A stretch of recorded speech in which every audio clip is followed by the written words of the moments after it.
follow along if you click the Friedman News stream on YouTube and follow along as we go through these readings. So, first, I'm just going to go and kind of just read through this kind of propaganda that Cory Booker put out to celebrate this kind of late work.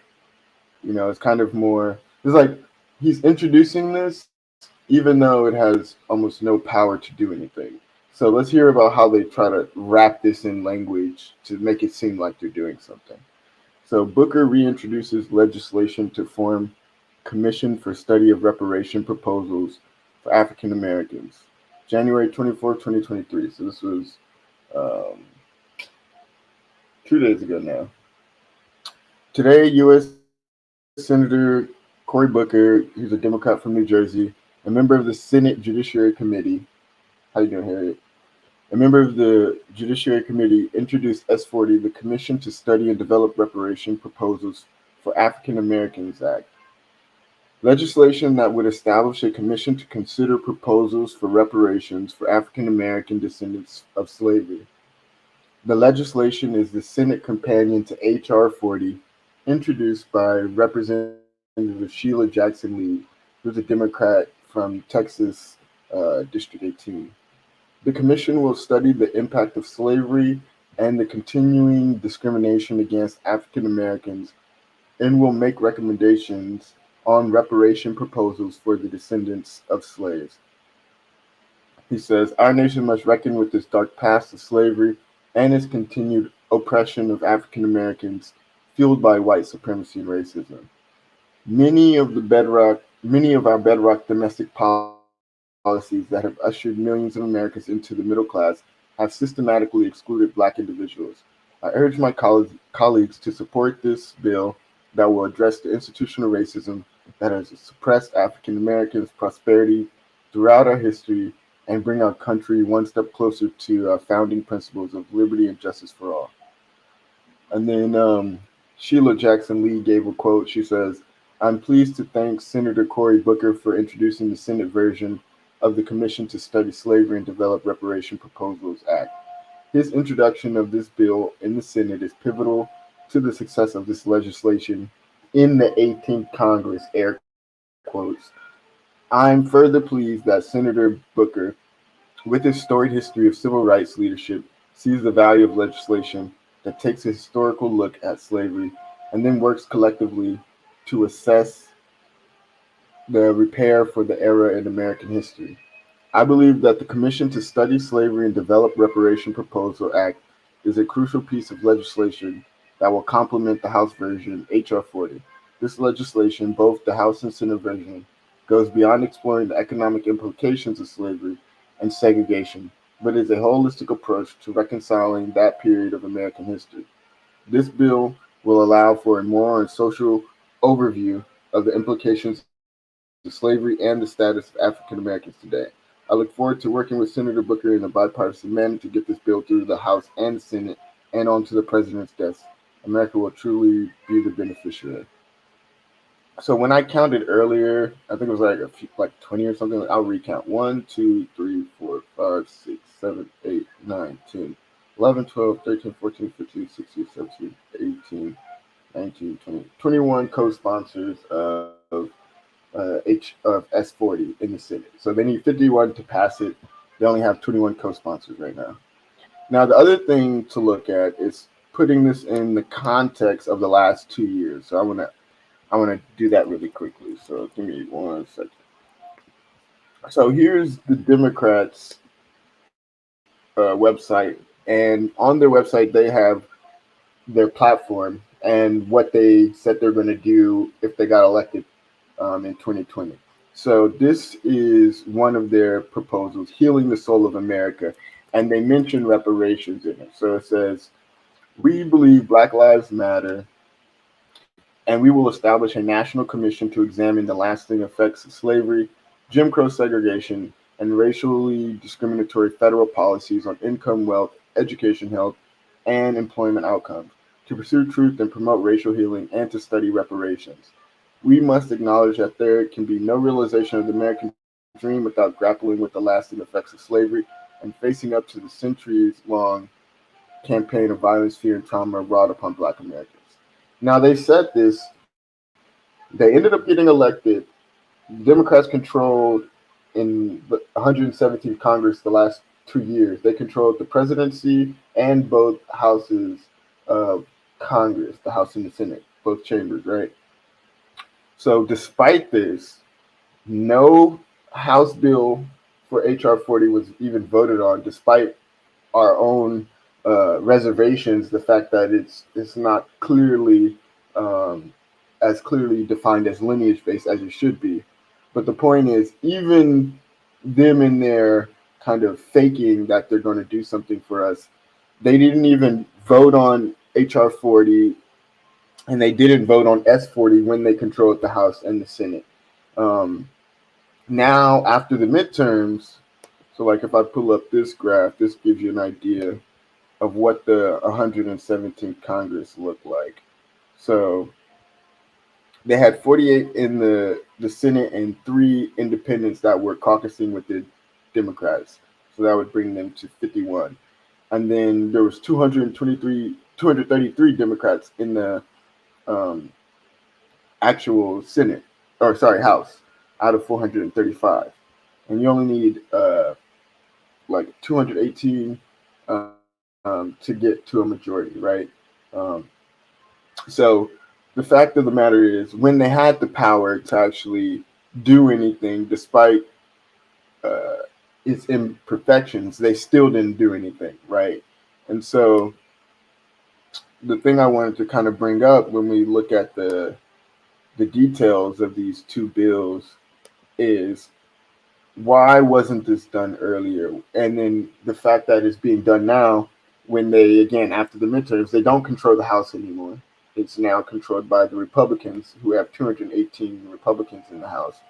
Um, and then you have in the Senate, the Senate is controlled by the Democrats. But if you don't pass it in the House and the Senate, it doesn't matter. You can't just pass it in one chamber and then get it to the president. So the reason I'm bringing this up is, if we go back to the quote here in this press release, they say his introduction of this bill in the Senate is pivotal to the success of this legislation in the 118th Congress. Now that's a bold-faced lie, because basically um, we know they don't have the votes, they don't have the numbers, they don't have the votes, they don't have the people to pass this in the 118th Congress, the new Congress after the midterms. The 117th Congress had the votes. The Democrats had enough votes to get this passed and signed by the president, again, despite its imperfections. They didn't do that.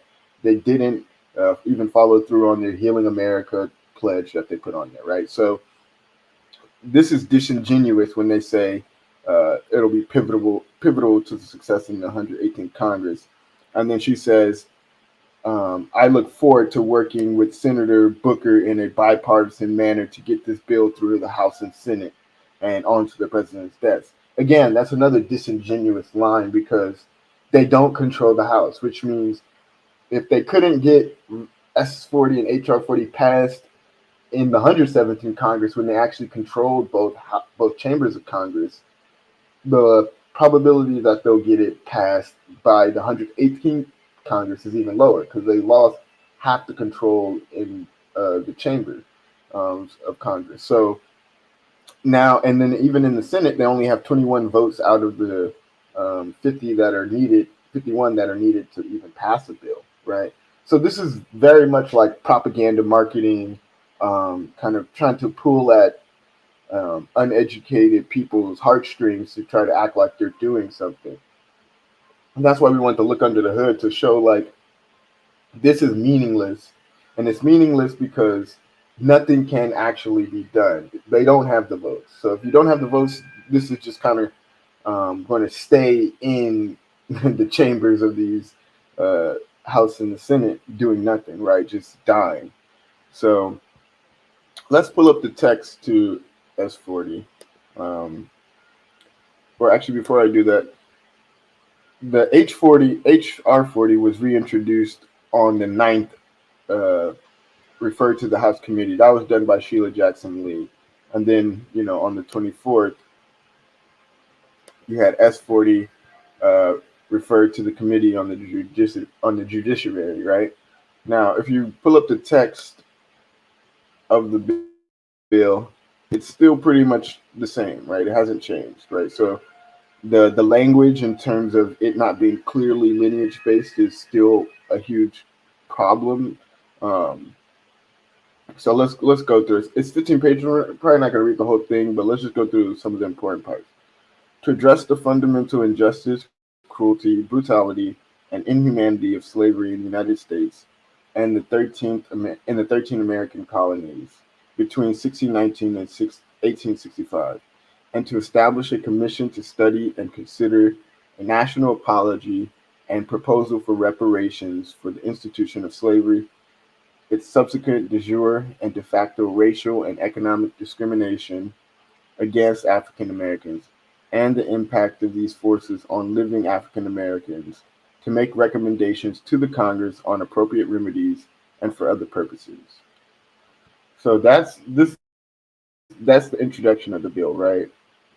Now let's kind of go through the important parts. So the title, is basically the same. It's a commission to study, so it's still a study, right? Section 2 is about the findings and purpose. So this is where they give the background. They talk about 4 million African descendants and their descendants were enslaved in the United States in the colonies that became the United States from 1619 to 1865. They say the institution of slavery was constitutionally and statutorily sanctioned by the government of the United States from 1789 through 1865. The slavery that flourished in the United States consisted in immoral and inhumane deprivation of Africans' life, liberty, and African citizenship rights and cultural heritage, and denied them the fruits of their own labor.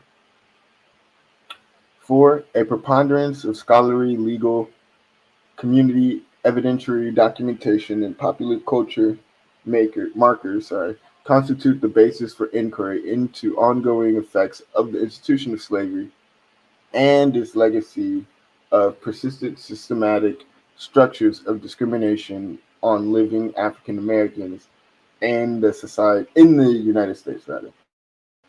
5.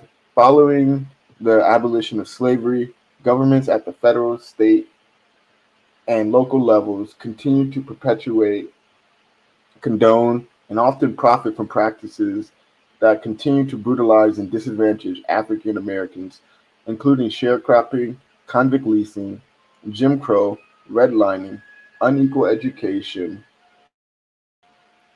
and disproportionate treatment at the hands of the criminal justice system. And 6, as a result of the historic and continued discrimination, African Americans continue to suffer debilitating economic, educational, and health hardships, including nearly 1 million Black people incarcerated, and an unemployment rate more than twice the current white unemployment rate, and an average of less than 1/16 of the wealth of white families, a disparity which has worsened, not improved over time. Okay, so let's see what else should we kind of pull out of this. So they say, okay, the purpose of this act is to establish a commission, right? Obviously, um, the institution of slavery, including both the transatlantic and the domestic trade, which existed from 1565 in colonial Florida and from 1619 within the other colonies that became the United States through 1865, and which included the federal and state governments, which constitutionally and statutorily supported the institution of slavery. Okay, so this is kind of repeating a lot of the same stuff. So let me skip a little bit of this. They talk about the role of the Northern complicity in the Southern-based institution of slavery, the direct benefits to societal institutions, public and private, including higher education, corporations, and religious and associational entities. Okay. Recommend appropriate ways to educate the American public of the Commission's finding Recommend appropriate remedies in consideration of the Commission's findings on the matters described in subparagraphs A through F of paragraph 1, and submit to Congress the findings of the study under paragraph 1, together with the recommendations under paragraphs 2 and 3. Okay, establishment and duties. So it says the Commission shall perform the following duties: identify, compile, and synthesize the relevant corpus of evidentiary documentation of the institution of slavery, capture, the capture and procurement of Africans, the transport, the sale and acquisition, the treatment, the extensive denial of humanity, the role of the federal and state governments. Let's see what else they got in here. Federal and state laws, identify the other forms of discrimination in the public and private sectors, identify lingering negative effects, and then recommend appropriate ways to educate again.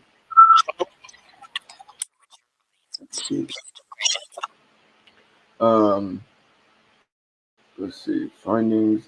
In making such recommendations, the Commission shall address, among other issues, the following questions: how much recommendations comport with international standards of remedy for wrongs and injuries caused by the governments of foreign countries that include full reparations and special measures as understood by various relevant international protocols, laws, and findings.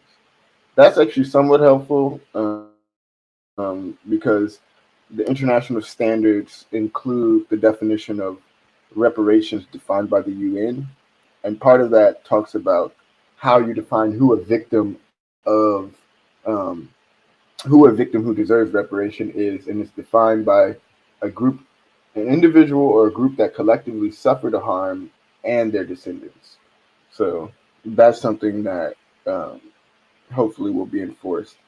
Let's see how the federal government will offer a formal apology, how federal laws and policies that continue to disproportionately and negatively affect African Americans can be eliminated, how the injuries from the matters described um, can be reversed, and provide appropriate policies, programs, projects, and recommendations for the purpose of reversing the injuries, how, in the consideration of the Commission's findings, any form of compensation to the descendants of enslaved Africans is calculated. And again, this is another place where things can get murky, right? Descendants of enslaved Africans, right? Because someone who is a Haitian immigrant can say, well, they're a descendant of enslaved Africans. So again, that's where this language needs to be tightened up. What form of compensation should be awarded? Through what instrumentality should such compensation be awarded, and who should be eligible for such compensation? Whether, in consideration of the Commission's findings, any other measures of rehabilitation or restitution. And those are actually two of the definitions. So restitution, rehabilitation, and compensation are three of the five definitions of reparations that are defined by the UN, United Nations, and what the form and scope of those measures should take. So far, it only seems like they mention three out of the five. So that's still not good enough. You need satisfaction and you need discontinuation as well. Report to Congress. The Commission shall submit a written report of its findings and recommendations to the Congress not later than the date that is 1 year after the date of the first meeting of the Commission. Okay, so this is how people in the Commission will be decided. So membership, number, and appointments. So 13 members of the Commission shall be appointed within 90 days of the date of the enactment of this act. 3 members shall be appointed by the President. 3 members shall be appointed by the Speaker of the House of Representatives, which would mean that McCarthy would be the guy who would choose who's going to be those 3 members. Ironically, excuse me. 1 member shall be appointed by the President pro tempore of the Senate. 6 members shall be selected from the major civil society and reparations organizations that have historically championed the cause of reparatory justice. Now, this is where Narcan and Cobra are trying to get their feet in the door to be the 6 members on this commission. And if you look at if it's 6 out of 13, it's still not necessarily the majority, but you know, it's not good. It's not looking good. You know what I mean? Six, you would need 7 votes to make it a majority, but 6 of those members being like Narcan and Cobra would not be a good thing because then you would only need 1 vote to like overturn something and make it not lineage based, for example, right? Which is something we had to collectively as a community fight against for the California Reparations Task Force, where Narcan and Cobra had infiltrated, and we had to do a lineage based vote um, to kind of make it clear that this was for the eligibility was based on being a citizen. You know what I think about that? Yeah, go for it. I think about okay, so I think their justification, just me thinking, for opening it up to just like how they have the language. You know, Africa is full of resources, so we know America is all about the bag. So I mean, if you open it up to, you know, let's say the owners of said mineral land or something or resources, and then you know you coming over here basically is your reparations and you bring your resources with you. So that's the way I kind of see them kind of leaning, because you know it's all about their pockets too. So I don't know. We just got to stay on top of that. So that's just one of the things that kind of like stuck out to me when I'm thinking about like everything that's going on with like the minerals that were found in Congo and just how everything works. Just putting together in my mind, just like quickly, you know, that's something that I can see an angle of them coming from. Is just open it up to African just slaves or whatever, because I guess their claim is, oh, we were enslaved by the European colonies and European countries and all, you know, just that whole web of, you know, I guess reparations for descendants of African slaves or whatever. So yeah. Yeah, it's one of the things I noticed when Janet Yellen was giving her interview with the AP. Like right after she said, you know, the administration has not embraced reparations, the next line was talking about giving aid and loans to Africa. So it's kind of, you know, ironic that you can go from saying, well, we're not going to give reparations to the descendants of, you know, freedmen in the United States, but we're going to give um, aid and loans to the African descendants of those that enslaved and sold the freedmen into slavery, right? So it's kind of two-faced and very much anti-freedmen. Um, how you doing, Miss T? Qualifications. So all members of the commission shall be persons who are especially qualified to serve on the commission by virtue of their education, training, activism, or experience, particularly such education, training, activism, or experience in the field of African American studies and repertory justice. The terms.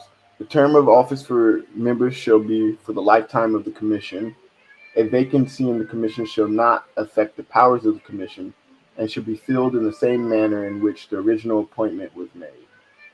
So basically, if somebody dies or leaves the commission, um, they can be replaced with the same rules, for example. First meeting. The president shall call the first meeting of the commission within 120 days after the date of the enactment of this act, or within 30 days after the date on which the legislation is enacted, making appropriations to carry out this act, whichever date is later. A quorum is when 7 members of the commission shall constitute a quorum, but a lesser number may hold hearings. So a quorum is when they can actually vote to make decisions. So 7 members, right? That's the majority out of the 13. The chair and vice chair. The commission shall elect a chair and vice chair from among its members. The term of office of each shall be for the life of the commission. And this is the next part is where a lot of people also have problems. Even John Conyo's son has a problem with this part where there's compensation for members of the task force. and the last time I did the math, um, it's millions of dollars. Let me read through the math because actually let's look and see if they changed the number. I don't think they did. Um, each member of the commission shall be compensated at a rate not to exceed the daily equivalent of the annual rate of basic pay in effect. Let's see. They should have the number here. If not, it's in the Office of um, Congressional Budgets, like OCB or something like that. I forget which what the acronym is, but they did a calculation for like I think it was like 20 million for 13 members. That's like more than $1 million per member, basically. Um, so let's see. Yeah, it's not in here exactly, but it's in. Let me see if I can pull up the office of. They like basically budget things. Office of 40. Just so I can show you. CBO, Congressional Budgeting Office. That's what it's called. So let me pull up this so y'all can get an idea. Actually, at the time, this is from May 17, 2021. So the only difference I guess they've made since then is they've changed the number of people on the commission. Um, okay, so here's the website, the Congressional Budgeting Office, CBO.gov. So this is a nonpartisan analysis for the U.S. Congress. So this is a government entity that is nonpartisan that calculates how much they're going to spend on certain bills. So at the time, it was a 15-person commission, right? So now they says 13-person, right? But here's how much they said they're going to authorize: 20 million for expenses of the commission, including payroll and support costs for members of each staffs. So 20 million, right? Now, when I looked at the how they did the breakdown, it was broken. That 20 million was broken down over 3 years. Let's see if it's changed. Um, Give me 1 second.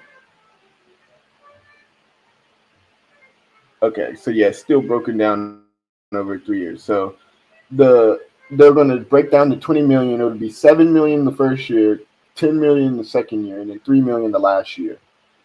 So 20 million broken down over 3 years: 7 million, 10 million, 3 million. So again, if you break down initially, it was 15 people, 20 million, and it was 15 people. That was 1.3 million per person if you break it down based on the people in the commission. Now with 13 members, it's even more. It's 1.5 million per member if you break it down based on 13 members, 20 million, right? That'd be 1.5 million for each person on the commission. Like this is ridiculous. That's literally reparations for the commissioners, right? And if you also think about it, even if you look at Darity's conservative calculation where he looked at the racial wealth gap at 300 like 30K per person, they're basically getting paid 5 times. They would be getting paid 5 times the amount of money on the commission just to study reparations than what would be paid if we followed through on Darity's $14 trillion plan from a few years ago when it was like 330 something K per person, right? That's ridiculous, and that everyone should call out that kind of disparity because it's just kind of a slap in the face if you really look at it. Um, Let me see if the PDF is a little more, if it has the graph or the spreadsheet. Let's see. Yeah, it kind of does. Let's see. Okay, yeah, they do break it down on here as well. So here's the breakdown that I was talking about: 7 million the first year, 10 million the second year, 3 million the third year. Um, and again, that would be basically 1.5 million for every member on the 13-person commission. So each person would be getting 1.5 million for 3 years of work. Isn't that crazy? That's 500K a year basically for each person on average. So yeah, this is where we have to get into the details and really call out problems and how things are set up. So let's keep going. We're almost done. Page 12 out of 15. So hearings and commission powers of the commission, hearings and sessions. So similar to the California Reparations Task Force, they'll be able to hold hearings. Um, let's see, obtaining official data, the commission may acquire directly from the head of any department, agency, or instrumentality of the executive branch of the federal government available information which the commission considers useful in the discharge of its duties. So obviously that's important because let's say we want to get data on who's freedom and who's not. Let's say we want to get data on like sale of slaves or anything that has to do with either proving lineage or giving us data to calculate the compensation for reparations. The federal government and local governments and state governments have a lot of this data, so that's at least a good thing. Let's see, administrative provisions. Let's see, so the commission shall have the ability to basically appoint and fix the compensations of such personnel as the commission considers appropriate. So basically, they're able to hire, the commissioners are able to hire people to work for them. Um, but whoever they hire is coming out of the compensation that would go to them, right? So, you know, in that sense, there's no incentive for them to hire people, right? Because if you're going to get paid $1.5 million for 3 years of work, so to speak, every person you hire is going to take away from your budget of $1.5 million that could be solely for that commissioner. So it creates a greedy incentive to, which could affect, like you can imagine, if there's only one person or 13 people doing the work because they all want to be greedy, that will slow down the work that needs to be done in terms of gathering data and information and breaking it down into something digestible. Um, so there's a lot of perverse incentives in this bill. Let's see, experts and consultants. The commission may procure the services of experts and consultants in accordance with the provisions. So there's an expert economic panel for the California Reparations Task Force. So you can imagine something similar. But again, this would be money that they would have to be paying for. You could also think about genealogists and things like that too. Um, See, payment for such services shall be made by reimbursement from funds of the Commission in such amounts as may be agreed upon by the chair of the Commission and the administrator. And then they talk about contracts. Let's see. They're able to enter into contracts with different departments. Termination. The Commission shall terminate 90 days after the date on which the Commission submits its reports to the Congress. So basically, once they submit their report, it's basically over. So Section 8 also talks about appropriation. Section 8, authorization of appropriations. To carry out the provisions of this act, there are authorized to be appropriated $12 million. So he's putting their appropriations in here. So even if we do 12 million divided by the 13 commissioners, that's still $923,000, basically still $1 million per person. Um, and like I said, the Congressional Budgeting Office usually gives um, an update because this isn't this number hasn't changed from the last bill, but the Congressional Budgeting Office usually every time a bill is introduced runs the numbers. Says this. Okay, let me share the screen. The CBO staff contact for this estimate is Lindsay Wiley. The estimate was reviewed by H. Samuel Penufris, Deputy Director of Budget Analysis, right?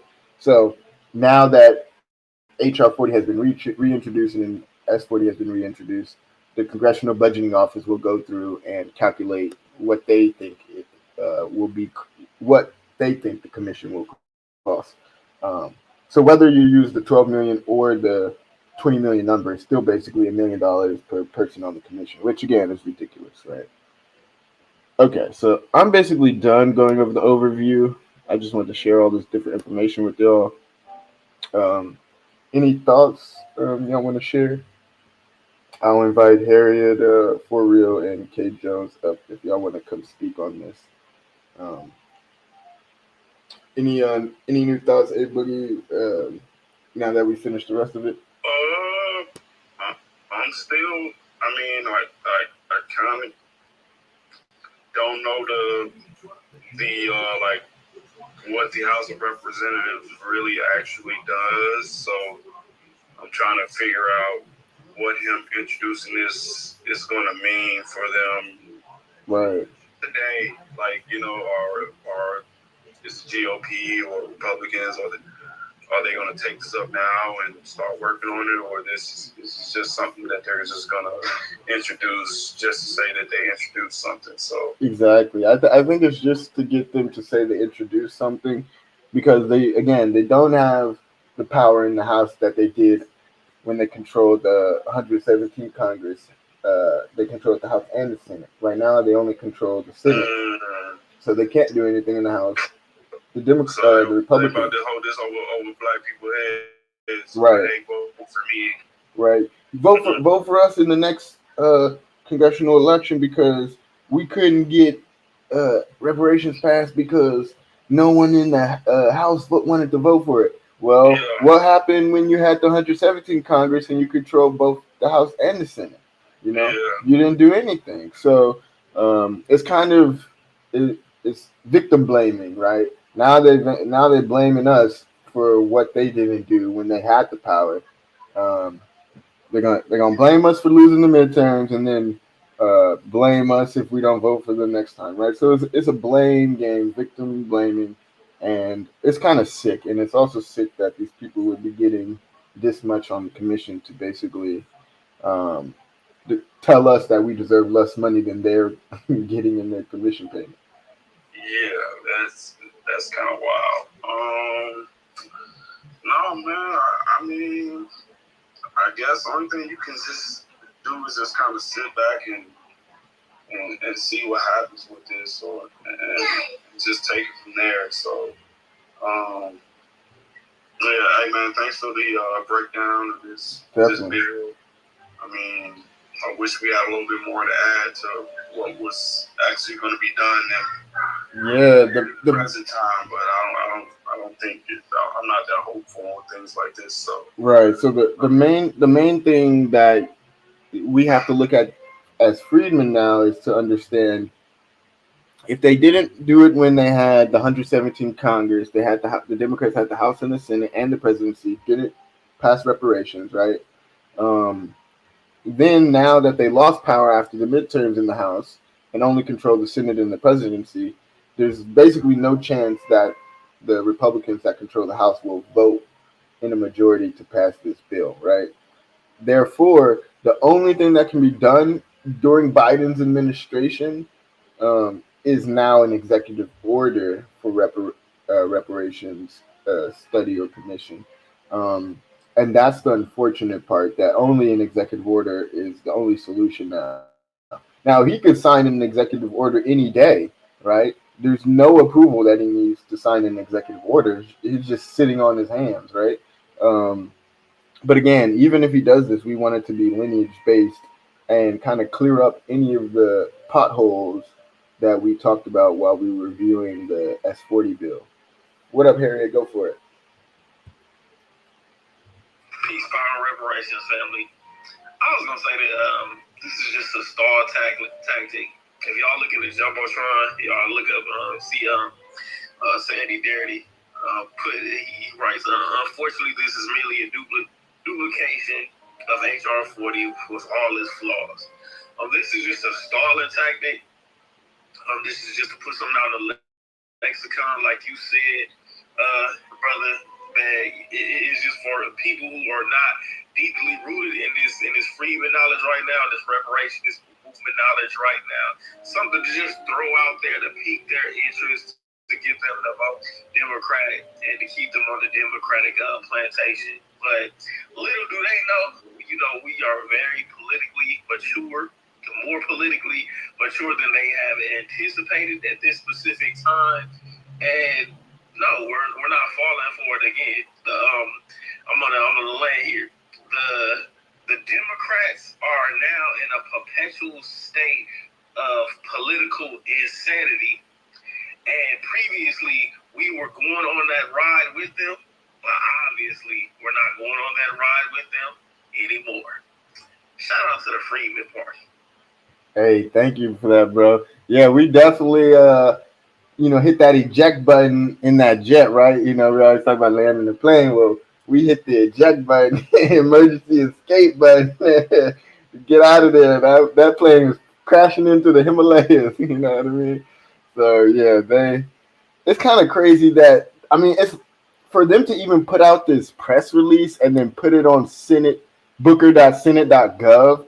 You know how much of a slap in the face that is? Because it's literally like, hey, look at what we're doing. We're fighting for y'all, knowing damn well they don't have the votes to get this passed. Like they're taking us for fools. They take us as a joke. Like we don't understand politics. Like we don't understand the seasons. We don't understand Congresses and the difference between the 117 Congress and the 118 Congress, and when elections happen, and what is actually possible given the number of votes needed to get anything done. So, really, they're kind of hoping that we're still asleep, and unfortunately for them, we're woke. So, um, I'm glad that you kind of hit on that as well, because it's super important that we really fight back and fire the people that are in the Congressional Black Caucus. Cory Booker being one of them, Sheila Jackson Lee being another. Um, there's about 58 members that we can primary in this next upcoming election for Congress, and then obviously, uh, especially if Biden doesn't even attempt an executive order, he needs to be fired and should have no chance at a second term. Um, but yeah, any other thoughts on this stage before we start wrapping up? It's political theater and political smoke and mirrors, man. That's all it is. Yes, exactly. Political theater and smoke and mirrors. Exactly.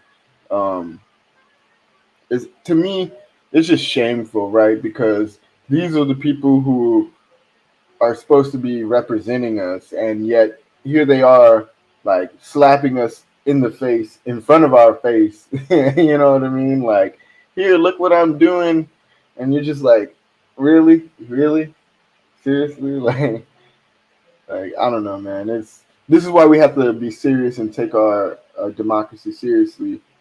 Get active in our democracy. Not only vote at high turnout levels, but we also need to run for office. We have this idea of vote or run.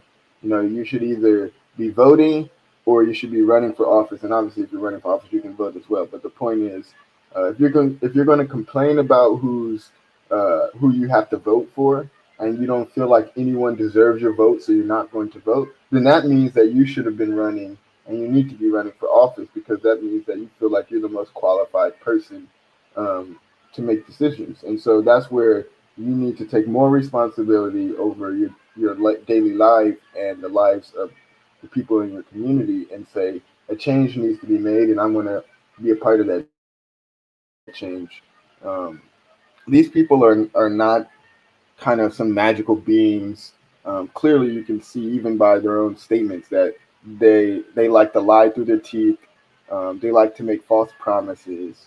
So all you have to do to beat them is to say what you're going to do and actually do it.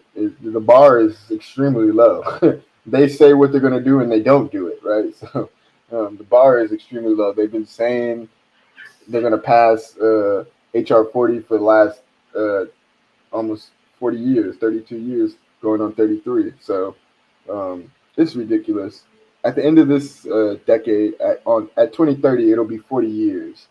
So 40 years that HR 40 would have been wandering in the desert of Congress, getting nowhere, right? And that's just sad. So, what up, Rob All Banks? I saw you was up on stage earlier. Did you want to say something before we start closing out?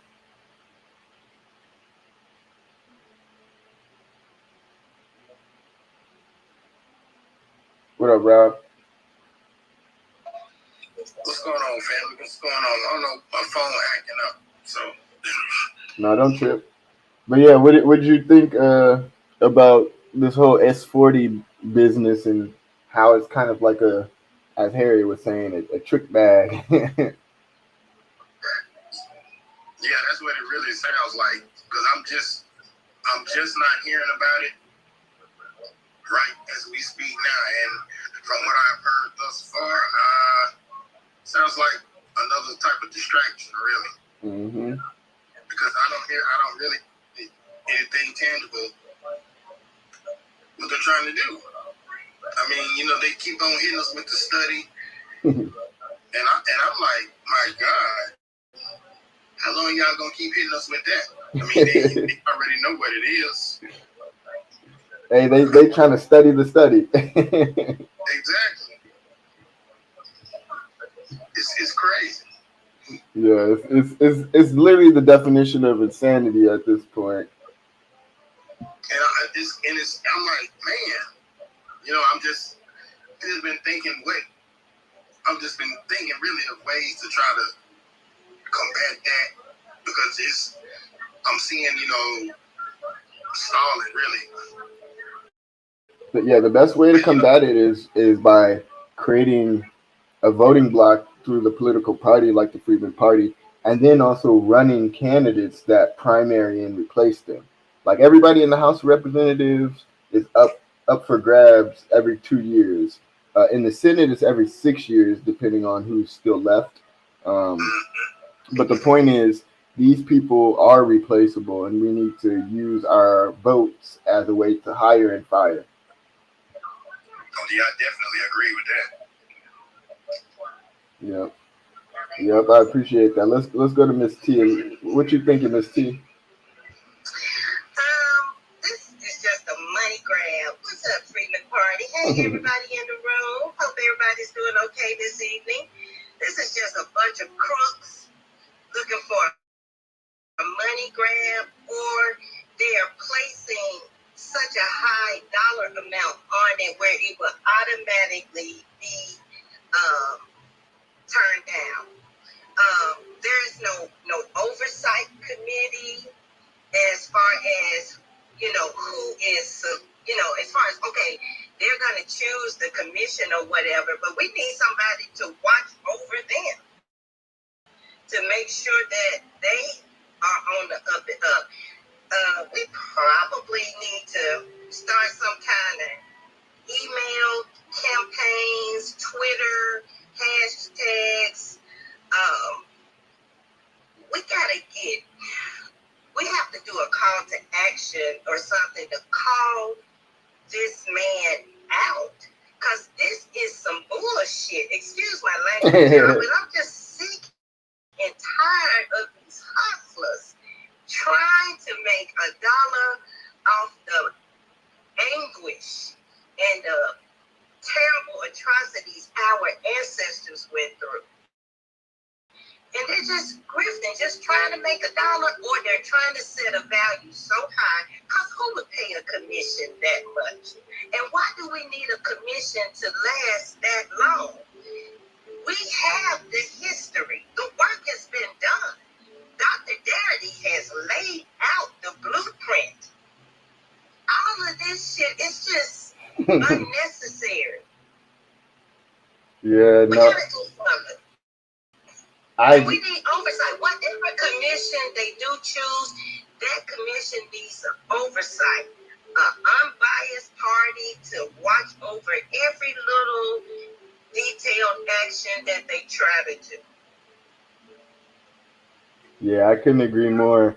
That oversight is key, and there's no way, like, usually there's ways to remove people from committees, commissions, when the public doesn't like it, and there's no option for that, and I think that's kind of problematic as well. And then, like you said, paying these people $1 million or more is just ridiculous, and each, you know what I mean?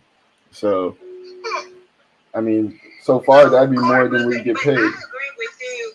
We got to start getting these people out of office. Mm-hmm. I think in Georgia, where I am, I think we have 8 people out of Georgia that sit on the caucus, the Black Caucus.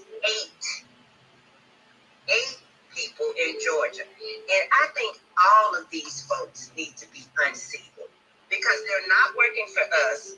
They're working for the Caribbean. And don't they have a Caribbean caucus? That's a good question. There is another caucus that I know they have the Hispanic caucus. They have the AAPI caucus. There is another one. I forget what it's called though. I'm trying to think. Let me see if I can look it up real quick. Okay. And then from my understanding, the Caribbean, they have received their reparations in the form of Crown Lion. Have you heard of that, Freeman Party? No, I haven't. Okay, I'm going to send you some information on that, but they have received it, but something is holding it up. So for them to be trying to tether in onto reparations for Black America, where I just don't think that's fair. You've already in place to receive reparations. Now, if they want to push a lawsuit for redlining or whatever, because they came over here willingly, they chose to come to a racist country. And if you got treated badly based on a decision that you made, file a lawsuit. But you don't have a reparations claim. You don't have a claim for chattel slavery in America. So I'm going to find that information. I think it's their prime minister or whoever on this video that's talking about it, but it's called the Crown Lion. And he actually says what it is that is holding it up. And I'll send that to you. Yes, please do. Thank you. So there does seem to be like a Caribbean caucus. There's like a U.S. Congressional Caribbean caucus. When I'm googling it, it is coming up. So there is something like that. So again, all of these caucuses are primarily Democratic ran caucuses. Like everybody in the CBC are Democrats, right?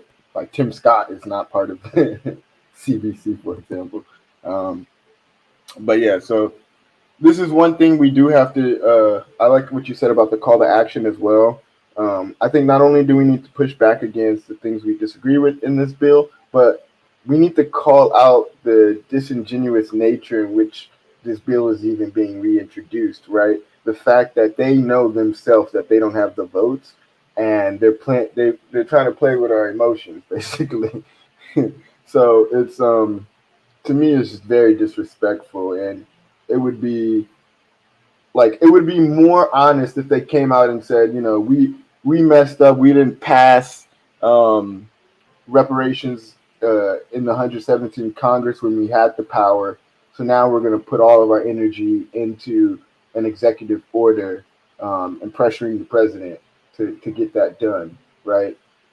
Because if you think about it, again, the commission is not going to be the thing that issues the money, right? The commission is just for the study, and then the study is supposed to go to Congress, and the Congress is then supposed to pass some legislation and appropriations. Now, that's where the president right now is just sitting on his hands, not doing nothing over the last 2 years, in addition to the last Congress. So, to me, they're just fully being dishonest, and it's very unfortunate. And we got to fire them and make our voices heard.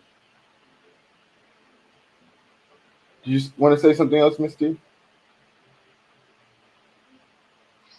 Well, I was just going to say, NARC and then Cobra were doing this push, but they were trying to get Biden to do an executive order by Dr. King's holiday, but Dr. King's holiday is coming up. Exactly. And the last time they tried to do it was on last Juneteenth, and they had Sheila Jackson Lee on video. She was in a private video, so she probably didn't know we would get it, but she was in a private video over here touting that Biden was going to sign an executive order on Juneteenth.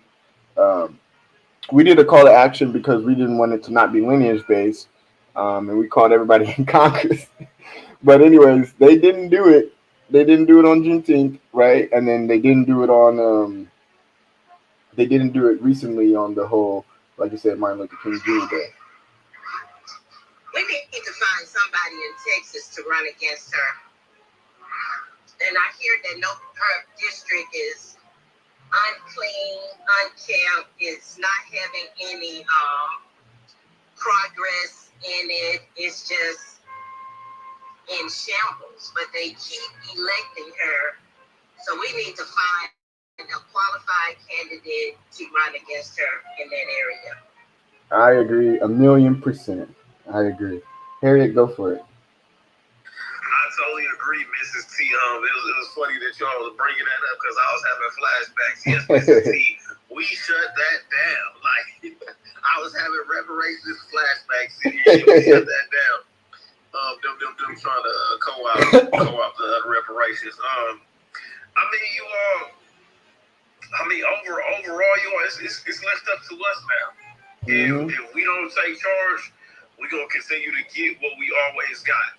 No matter who they put in there, we're going to get what we always got. It's time for us to step up. And again, Mr. T, mute your mic. I was sorry, I mean that respectfully. It's time for us to just run our own candidates. Like this is it right here. Like us having our own party, family. Like this is the glitch in the matrix right here. Or else we gonna keep getting what we've always gotten. That's the conclusion. And I'm gonna land my plane here. Look at these. They're not even keeping term limits. And term limits wouldn't even matter if you actually had people in there doing what they were supposed to do, actually doing what they're supposed to do for their constituents. But no, you have the quote unquote Black Caucus, which is really the immigrant caucus, which they should change their name. And we definitely going to double down on that this year. But you have them parading as they're us. They're just using us. And I'm not gonna promote my space, but my upcoming space. But that's just what it is, family. Like, so man, you can promote your space. That's what I was gonna. That's what I was gonna say, man. This is stolen valor from the American freedom. That's just what it is. It is perpetual stolen valor. And the valor that I'm talking about is political stolen valor. So I'm gonna end it right there, family. Yeah, that's a great point. And Kiara, she brought up earlier today. She was bringing up, I think it was the National Negro Liberty Party, and the first black person to run for president ran, like that party was established in 1877, and he ran, a guy named, I think it was George Edwin or something like that. He ran for president along with that party. So he actually predates a lot of people, and like we're just learning about this, and they don't even have a Wikipedia page. That's how much this history is being erased. Our political history, the most, right? Uh, so when it comes to, like, some of us have heard of fusion parties, but I can't point to one party with an actual name like the National Negro Liberty Party that actually had a clear name and had candidates running for things like president. I think that's pretty impressive. So yeah, we go all the way back to Reconstruction. We were forming our own political parties, but every time they tried to undermine it. You know what I mean? So, Ms. T, go for it. Yeah. Thinking back to when she last ran, there was a scandal that was going on with her, within her office. There was sexual harassment charges. We should have been all over that. We should have got the young lady on these Twitter spaces to tell us what happened. And we should have been broadcasting that because Sheila Jackson Lee actually stood behind the gentleman that actually was supposedly harassing this young woman. So that would have been a perfect opportunity. I was new to Twitter at that time. I think I just joined Twitter in like May. And so I didn't really know how spaces and everything works, but I'm seeing how, Dave is coming on, he's talking, he's interviewing, and Marcel, and we should have invited Sheila. We should have had this young lady on, but knowing that we can do that in 2 years when it's time for her to run again. And we need to start looking for somebody in that Texas district who we can start training, developing, and propping up, getting them ready to get her ass out of there. I agree. We got that candidate boot camp. We're gonna give them some smoke. Go for it, Harriet. I was just gonna say, Mrs. T, you're absolutely right. And again, Mrs. T, she's a lost cause. Like, dealing with her is a lost cause. We are like wasting our political time even trying to reason with her. She is there for a reason. She is an obstructionist, and she's been an obstructionist, and we were just late to the party, and honestly, it's not our fault. It's really not our fault. This has been passed on to us, and with the invention of social media and the internet, we're able to get this information how we need to. So yes, what you're saying as far as like running a candidate, like we need to put against her, yeah, we need to get that in motion like ASAP, because she definitely has a stronghold there in Texas, and being an obstructionist to lineage-based reparations. Right. You're right, and we got plenty of time now.